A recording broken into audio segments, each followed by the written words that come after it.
All right, let's get into this. Welcome, welcome, welcome. I got a lot of information. Some of them I'm kind of blow through just to get to the meat and potatoes, but workshop, being the best husband, father, God called you to be.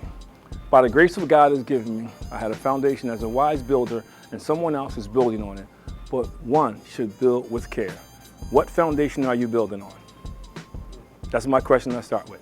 And I say that because we all have these preconceived notions of being a father, being a husband, mentor, one who disciples, but is it a good foundation? Most of us are where we are now because the foundation is a little cracked, it's a little weak. The one thing about most of us is, probably 90% of people in this room, our relationships, marriage especially, and fatherhood was on the job training. We got married, we learned as we went along. We became a dad, we learned as we went along. That's okay.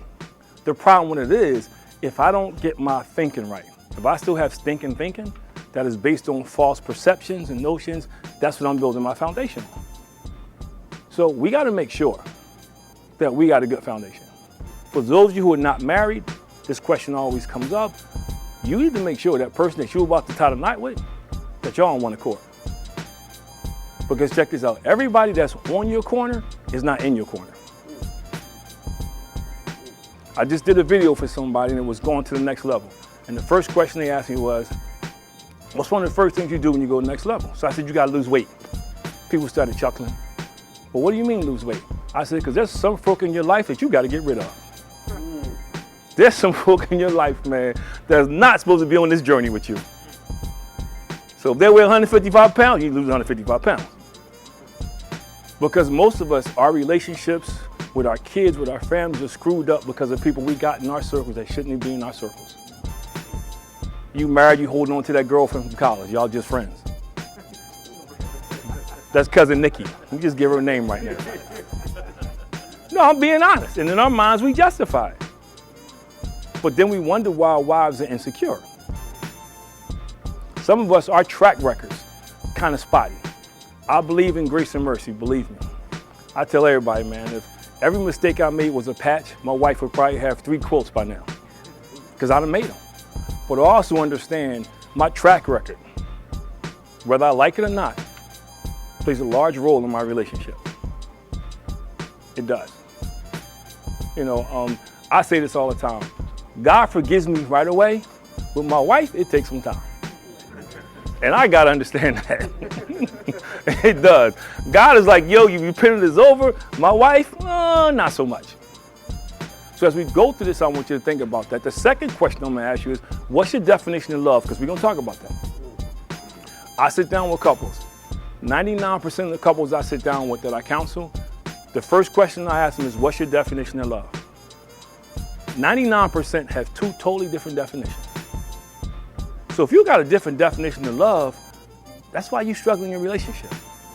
Because if I'm saying love is death till we part, and she's saying until the money get funny, that's a problem. It is. We laugh, but how many times stumbling blocks come up because we don't have the same definition of love, because the way you love somebody is going to define your commitment. For instance, Jesus Christ, he died on the cross for us. He was all in. He was committed, right? He didn't just say, oh, I can speak from heaven and everybody's going to be saved, because he could have. That his love was so great for us, he made the commitment. The Bible says, yo, you know, what's the greatest friend? He who will lay his life down for another. So are you willing to lay your life down for your spouse and your family? I don't mean die, but are you willing to be selfless and not selfish? Because that's the key. Now, I don't mean selfless doing what you're supposed to do. We got to this topic in the last class. Selfless is going that, will you go the extra yards? Will you go the extra mile to make sure your relationship is doing what it's, not based on what she's doing and what she's not doing, on you?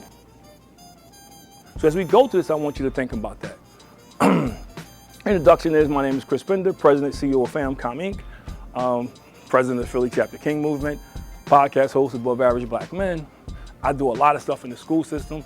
Right now I'm working with parents, I'm working with teachers, I'm working with students, I'm running the whole gauntlet. The thing about me, I have a unique perspective because I've worked with preschool to prison. So I kind of got to see how people get from A to Z.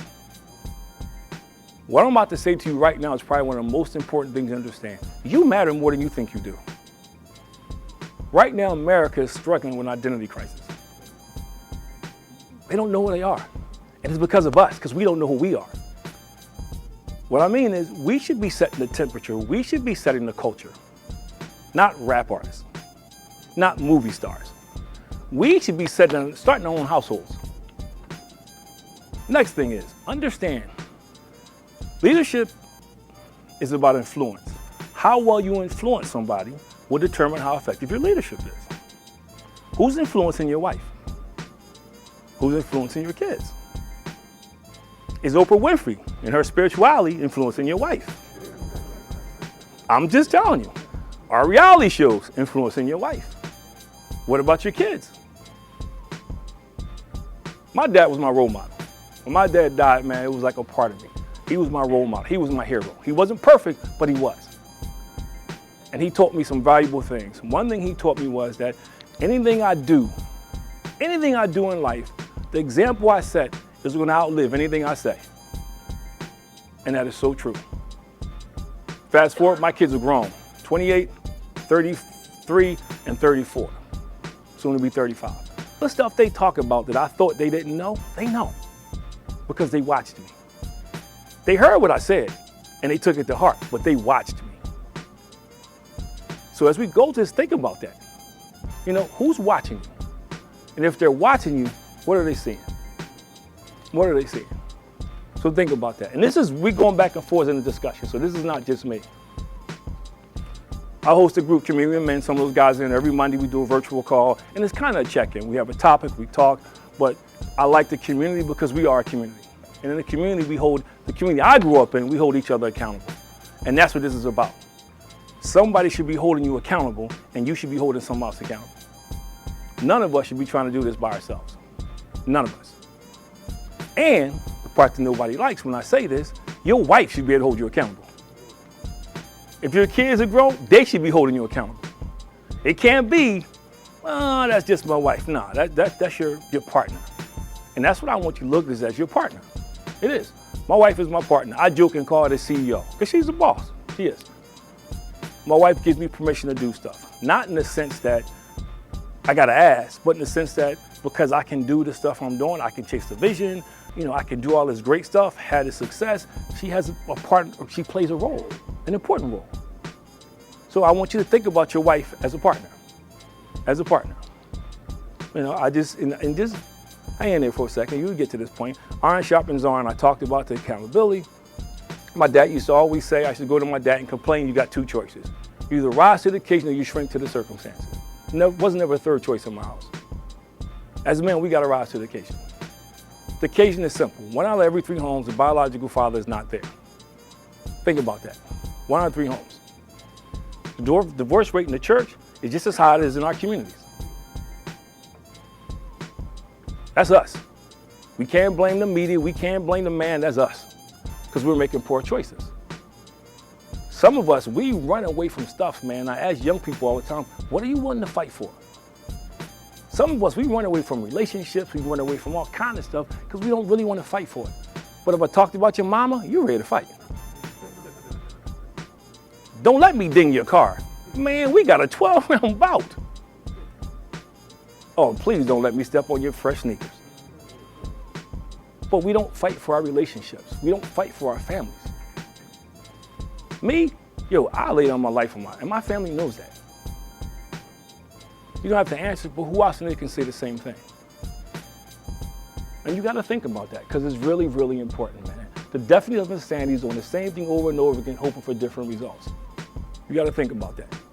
So some of you in this room, you've been doing the same thing for 10 years, complaining for 10 years, and done nothing to change it. And change starts with you. You got to look at yourself first in the mirror. I say this all the time. One of the keys to my wife being together for 38 years is we have a disagreement. What did I do? How did I respond? Did I have to respond? Or was it my ego and pride that made me respond? What was the tone of my voice? What was my body language? Because at the end of the day, God is going to look at me. He's not going to say, well, Chris, your wife did this, so I'm going to give you a free pass. No, he's going to hold me accountable. I teach my sons accountability by that same method. I don't care what everybody else is doing. What you do What you do is what this is about. Some of us, we can't lead our wives because they don't know where we're going. We don't talk about that. You telling your wife to follow you, you don't know where you're going. You have not talked about a vision in your relationship. You have not communicated to her what you were trying to accomplish. You think if you come on with some harebrained scheme, she's supposed to go along with it. I hear it all the time. Man, my wife just don't get it, man. You know, she's supposed to follow me because the Bible says she's supposed to be submissive. We don't talk about that. And then my comeback is, yo, how are you loving your wife? One of the biggest eye-openers I had was, and I was good in sports. If you know me growing up, I was good in sports. Baseball, basketball, football, I was always the captain. When I got married, I asked myself a question. Would I follow me? And my answer was no. See, it was different in sports because it wasn't a real investment because I could leave them. You know, I just had to, for a specific period of time, be at my best. But man, when I got married, man, I had to be at my best every day. Every day. So when I realized that I wasn't going to follow me, I had to change. And it wasn't a bad thing. It wasn't a bad thing. So we went through the introduction, so I want to go through some of my goals today. 1, share several keys to healthy marriage and relationship, because it's important. It's very important. 2, look at several, ideas on effective fatherhood. Fatherhood can be parenting, however you want to put it, but it's important that we understand this. Engage equipment. I'm not going to read every slide because I know we all can read. And for the rest of the time, I want to get through this. But I want you to listen to this song. This song is kind of cool, has a lot of meaning to me, because a lot of times we think destiny is this whimsical thing. But destiny is a matter of choice, not chance. We make choices every day that impact our destiny. Every day. If I make a choice to run through a red light, it wasn't my destiny to get into a 12-car pileup. I made a stupid decision.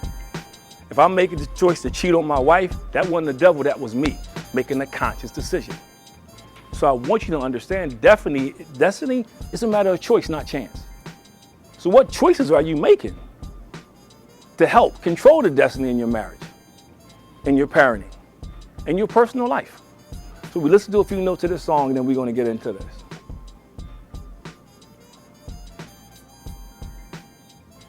Oh, internet just went on. That's my clan right there. For some reason, the internet just ducked out on me, so I got to wing it, which I will. In this song, he talks about destiny. And what he talks about in destiny, he says is, you know, basically we're in perilous times. Don't waste time. Basically what he says is, every decision you make, every choice you make right now has an impact or ramification. What he says is right now is so important to our families, to ourselves, that we can't afford to waste time. Don't raise your hand. How many of us are wasting time? How many of us, we doing the same thing, hoping for different results? And I want to say this as we go on. We're literally in a fight for life. These kids are really dying now. It's not like 20 years ago when I grew up and they kind of give you the thing, man, people are dying. No, these kids are dying now. I'm in schools every day. I have not been in one school where some little girl has not walked up to me and said, hey, will you be my daddy? Because she don't have a dad. Every school I go into, that happens to me. White, black, Asian, all ethnicities. So it's not just about, people of color, because we're not where we're supposed to be. So as we go think about it, man, are you where you're supposed to be? This is a video, unfortunately, don't look like we're going to get because the internet popped out. Oh, yeah, I do have it. Came back on. This is me addressing a bunch of youth in a high school. That's what our youth is saying. That's the clean version of this video. Because they like using a lot of colorful metaphors. However, but we're getting better. We're getting better. And that's a tough class. I'm in the school with these kids, man, their norms are drugs, gangs, get rich quick. But we're able to sit down and have those conversations because I invested time in them. And it's no different than your marriages. With your kids, you have to invest time. Because if you don't, somebody else is going to do it. So as we go through this, I want you to think about that. What kind of time are you committing to your family? This is one of my favorite scriptures, and you can read it. We all know the scripture, Malachi 6:8. But this is a blueprint that we all know. Don't raise your hand. How many of us are actually living by that blueprint? We read it. Some of us know about heart. But how many of us are actually applying this to our lives? You see, the great thing about Scripture is we can throw it at everything, but it's the application. I'll sit down and be counseling a couple, and somebody always says, some man always says, man, he who finds a wife finds a good thing. You know what my comeback is? Every woman is not meant to be a wife. That sounds nice in Scripture. But every woman, just like every man, is not meant to be a husband. So we got to make sure, man, we're just not saying Scripture. We're applying it because our kids are watching us. My sons pay strict attention to everything I do. Everything I do. My daughter looks at me. When my daughter went to look for a husband, she tried to find somebody close to me. That's the example I set for her. You know, my son's idea of manhood was shaped by how I conduct myself with them. That's the impact that we have as men. And we got to realize it. We got to stop thinking that we just got to hang around and something's going to rub off. It's not. And I can say this, God has given you every tool and talent you need to succeed. It's in you. Some of us just not plugged into the right source. You know, it's like, I have an Acura. I can't take my Acura to my Jeep dealer. It just ain't gonna work. Some of y'all plugging into the wrong stuff and you're wondering why you're struggling in your families and your relationships, man, because, you know, what goes in comes out. You know, you can't sit there and look at pornography all night long and now you're gonna look at your wife objectively. You know, you struggle with lust, but you listen to stuff that feeds that. Whatever you feed goes stronger. Now, as a shameless plug for my book, y'all hear this all the time. I got a book, Grown Men Play Hide and Seek. One of my chapters is What's Your Delilah? And I talk about that. We all have a Delilah. Read the book. We all have that thing, man, that we feed. Whatever you feed grows stronger.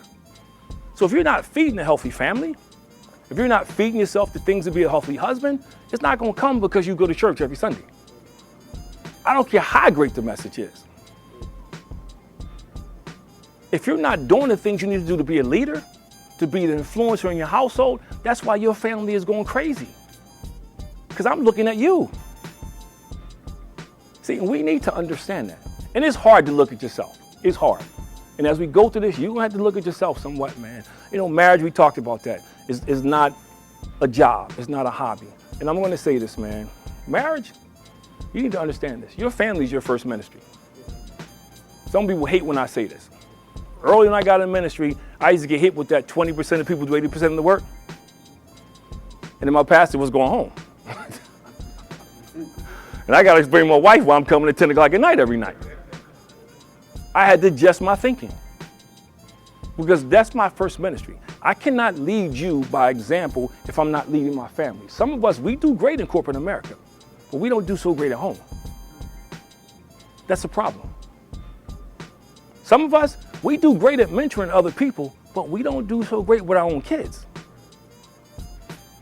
See, I got all the time in the world to spend with you three guys right here, but when my sons call, I'm busy. So think about this, man. Are you selfish or are you selfless? And I want to say this because we got into this in the last class. Selfless does not mean you do what you're supposed to do. Selfless means you sacrifice.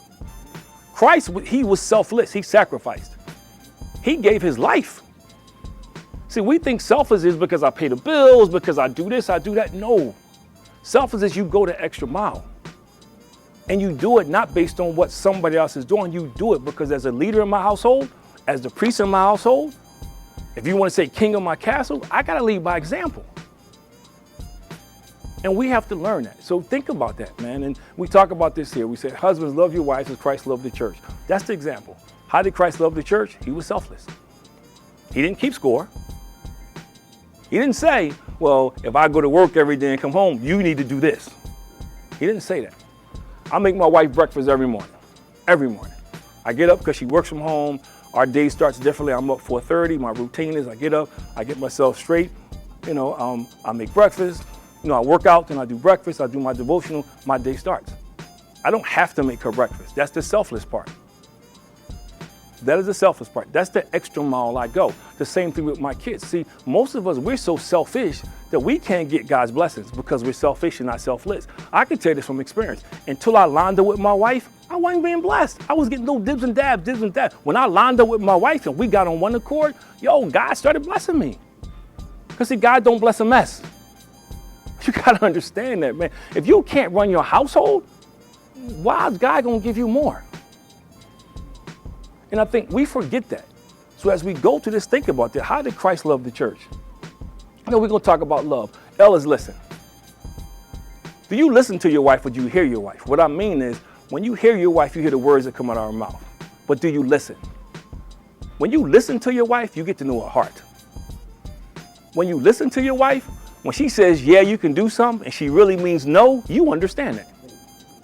See, a lot of us don't know that, and we get screwed up. We do. My wife is like, yo, guys are coming to town, man, get a room, stay out with them, have a good time. But my grandson is coming over this weekend.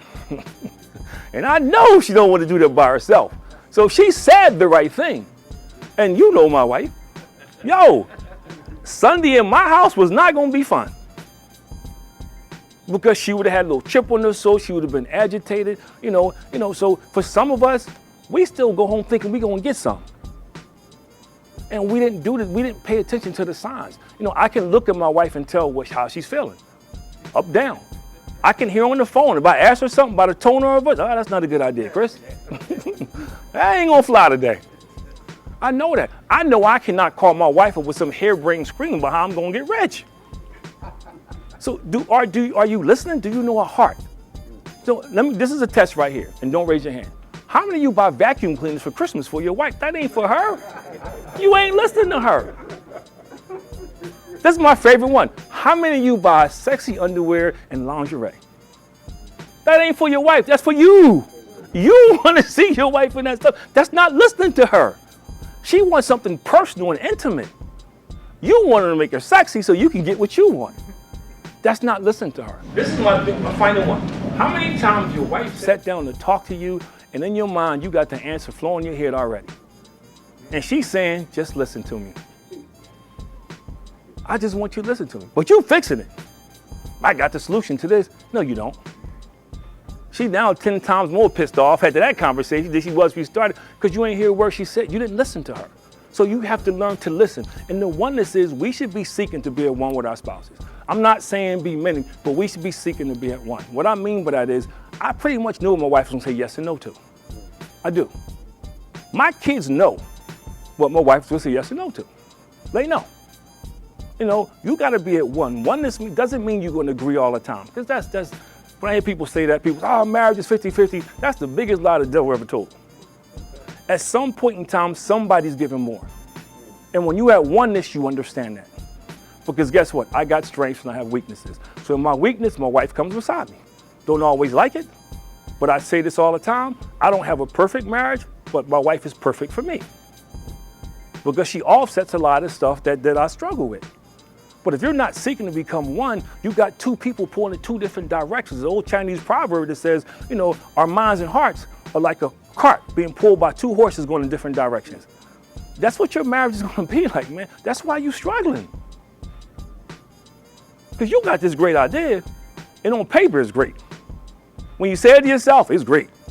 When it come out, not so great. So she heard that. And you're wondering why she's not following you, because when you at one, I kind of know your heart. So even if it's not communicated properly, I know you're not going to do anything to damage us, because I trust you, because I know your heart. Now, if I think you all over the place, I ain't following you nowhere. It just ain't going to happen. And chances are, if your wife ain't following you, your kids are right behind her. I'm just saying. So if you don't want to seek to be that oneness, man, it's huge. And vision. How many of you guys have a vision statement for your marriage? Don't raise your hand. How many of you guys have a vision statement for your life? We talk about the community men. When we first started, the first thing we did. Your wife is following you or not following you. You have not cast a vision with her. You didn't tell her what you're trying to accomplish. We talked about leadership. You pulling her along, hoping she buys into the process when you should be walking with her. You'll walk with her when you share the vision with her. The Bible says, what it says, write the vision down, make it plain. That applies to your personal life too. Let your wife know what you're trying to accomplish. Let your fiance, girlfriend, whoever you would know what you're trying to accomplish. Share it with her. Make it plain. If you got to say it 10, 15 times. You can't say, oh, baby, we're going to do this. And she doesn't know where it comes from. I just need you to follow me. Nah, you got to do a little better than that. But most of us, we have a personal vision statement. Some of us, we got vision boards. We got these grandiose vision boards. But nowhere do you have that for your marriage. Have you sat down with your kids and said, yo, these are my expectations for you. This is the vision I have. We just came from a family vacation. There's people who know me and know it's true. My youngest is 28. daughter 33, son soon to be 35. We go on family vacations. I don't make them. We go out to dinner once a month. We do it because they want to. Because they understood the vision, my vision of family. And check this out. Don't say you can't wait till your kid turns 18 years old, because they still your kid. You still gotta manage them. And and it's to death do you part in your marriage. But if you don't paint a vision, she's not gonna follow. It's gonna be a rough to death do you part. Do you know where you're going? And this is my $1 million question. Do you know who you are?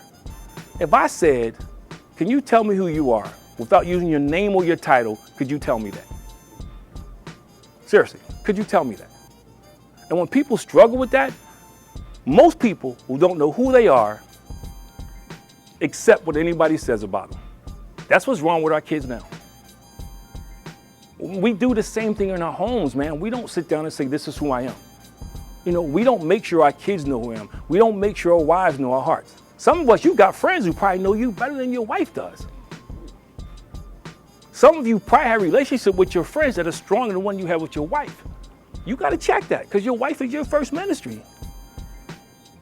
But again, if you don't know who you are, and that's where the vision comes in. And we got the endurance, man. Your marriage is like the stock market. You're constantly investing. It is, you invest, and sometimes it's going to be high, sometimes it's going to be down. But the only difference is you don't get out when they get down. That's the only difference. So please don't go home and tell your wife I say, we down, we got to get out. That's not what I'm saying. No, because I know somebody go home and say, well, he told me we down, it's time to get out. No, that's not what I'm saying. But what I'm saying is you got to recognize, man, that relationships are like that. And if you like me, I'm competitive. When I'm down, that's when I'm at my best. I don't want to be in a situation where everything is easy, because I get lazy. I need to be in a situation that's challenging me. I need to be in a situation that's saying, thrive. Be the best version of you can be, because that's what this is about. It's not about you being me. How can I be the best me I can be for my family, for myself? And that's more important than I think we realize. I got to get to the meat and potatoes of this, because I know time is running. This is feedback. Please, if you want to say something, you can say something. So the F is for faithful. I'm going to get it to you a couple ways. One, you got to be faithful to yourself. What I mean is, if you're not committed to yourself, you're not going to be committed to anything else, man. If you all over the place, man, flying willy-nilly, I guarantee you the rest of your life looks the same way. I guarantee you.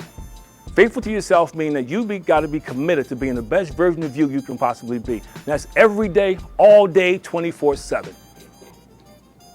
Yeah, we're going to screw up. That's just a part of life. But how do we bounce back from that? You got to be faithful to your wife, man. You have to be faithful to your wife. And what I mean is, you got to treat her like that's your ministry. And I'm not saying just be faithful not with other women. You can't be faithful with your hobby. It was somebody last class, they in the gym till 10 o'clock at night. That's not being faithful to your wife. Then you want to roll home at 11 o'clock, take a shower, think you getting some. No, it don't work like that. Now you mad at her because you sexually frustrated, but you haven't been committed to her. Some of us is our jobs. We spend more time on our jobs than we spend with our wives. We go to work, we'll spend 60 hours on a job that we don't like. That short of paying you may not give you any other gratitude or gratification, I should say. But then you go home to your wife, you eat dinner, you want to watch ESPN and go to sleep. That's not being faithful to your wife. And if you want to lead your wife, be faithful to her and watch and see how your marriage changes. Let her see that not say it because somebody was saying, no, let her see you're committed to her. Watch how she begins. It may take time, but now all of a sudden she's going to start to fall in line. Because she's going to know that now she's a priority. She's not an afterthought. Check this out. Faithful in your prayer life, let me tell you this, man. That is the best way to apologize to your wife through prayer. Seriously.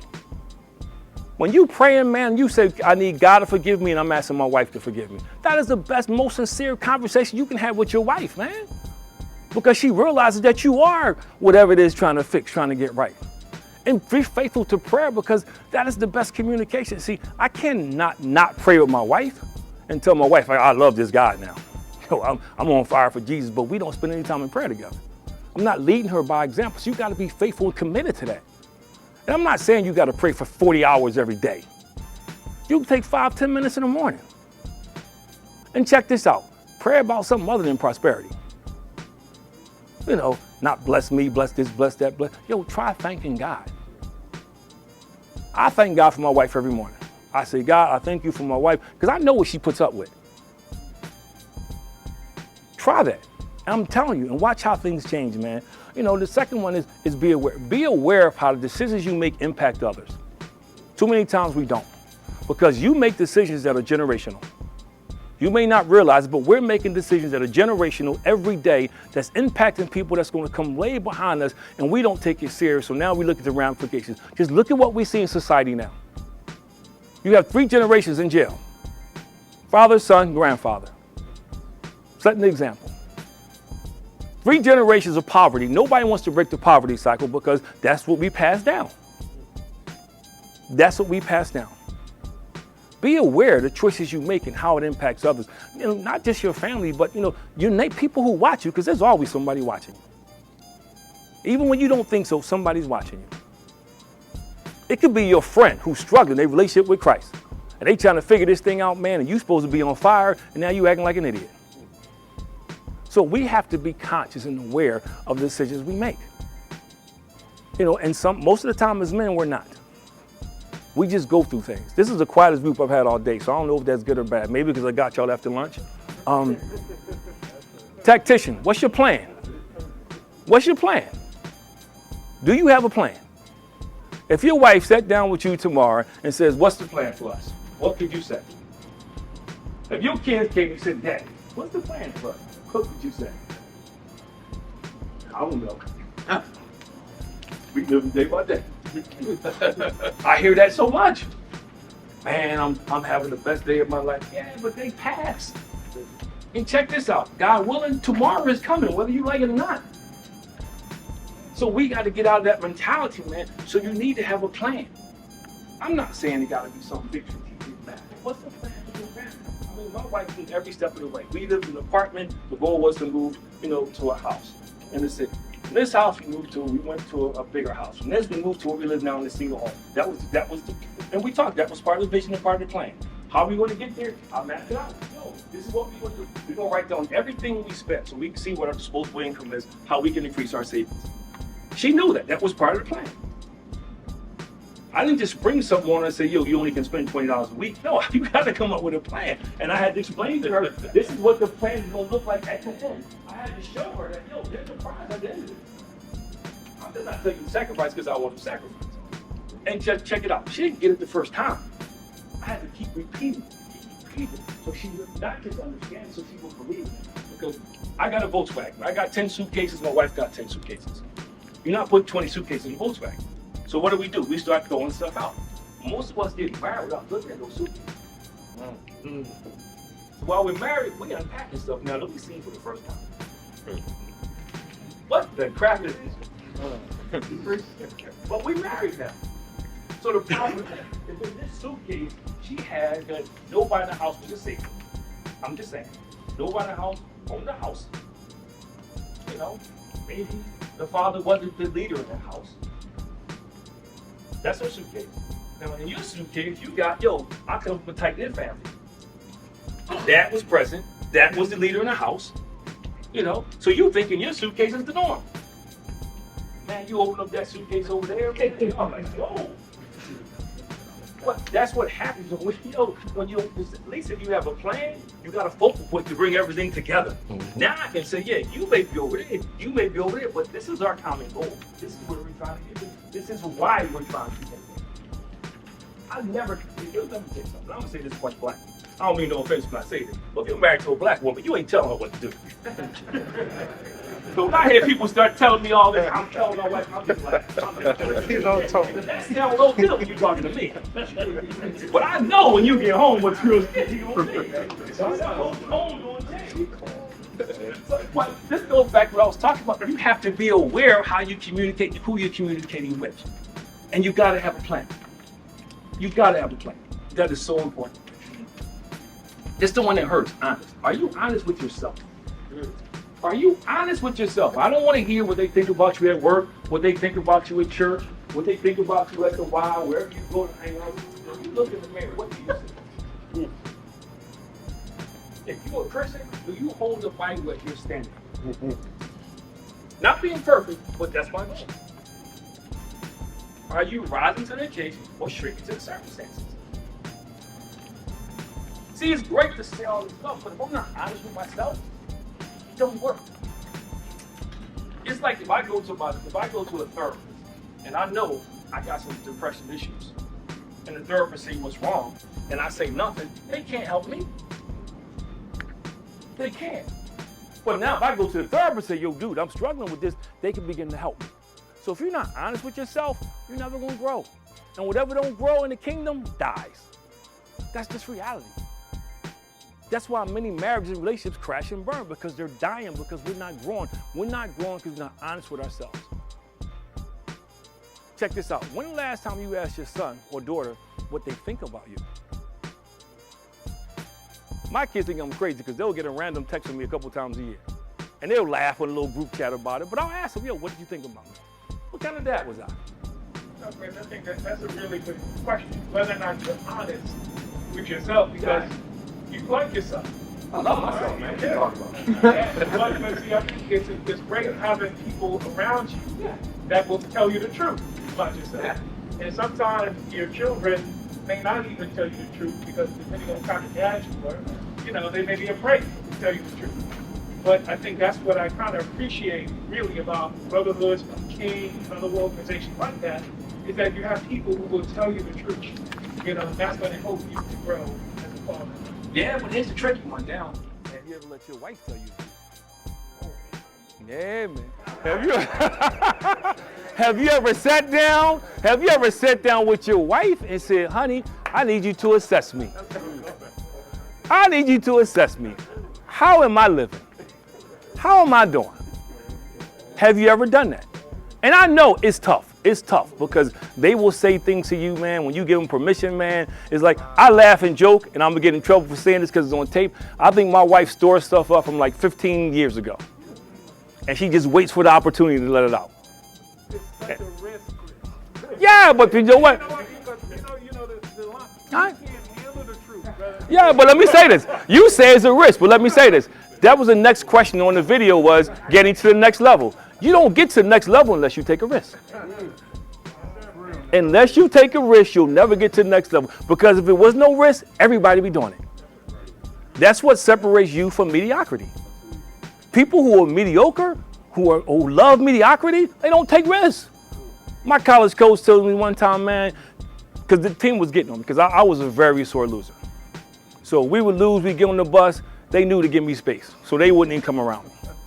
They knew until the next practice I wasn't talking to anybody. And it was wrong, I'm not saying it was right, but they knew it. And one time they went to my coach when I wasn't around, they said, yo, he's supposed to be the captain. So the coach said, let me tell y'all something. He said, the reason the difference between y'all is you're settled for mediocrity. He said, if you settle for mediocrity now, you're gonna marry a mediocre wife, drive a mediocre car, live in a mediocre neighborhood, have a mediocre job. That's what he said, and that is so true. The minute you start to settle for mediocrity, man, that's the lifestyle you accept. And until you take risks to challenge yourself, you will be mediocre. Paul says he was poured out as a drink offering. Basically, I gave everything I had. Through shipwrecks, through beatings, and check this out. Paul had an ace in the hole because all he had to say was, I'm a Roman citizen, and he could have escaped all that. That's all he had to say. We talked about that yesterday. So see, but Paul was not settling for mediocrity. He didn't want to just be a Roman citizen. He wanted to be a citizen of the kingdom. That's our goal. Isn't that our goal? I don't think anybody here do what you do because you just want to hang out in Philadelphia or wherever you're from. Because if you do, see me at the class and we'll talk about that. But I'm just saying, and are you empathetic?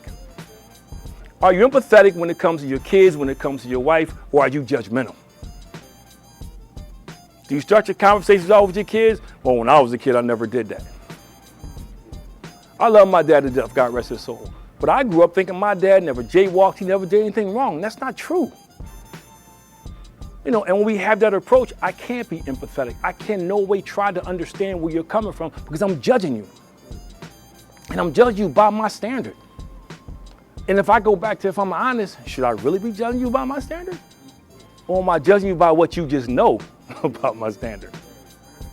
So you got to be empathetic, man, because empathetic is where grace and mercy comes from. Most of us talk about grace and mercy all day long, but we don't particularly share it in our family. You know, don't raise your hand. How many of you got relatives that you ain't spoke to in years?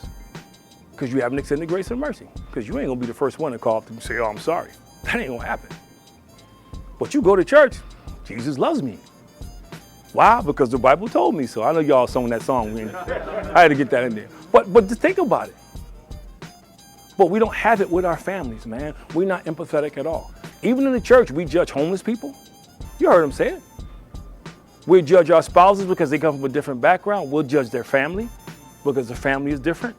We do it all the time, except when it comes to us.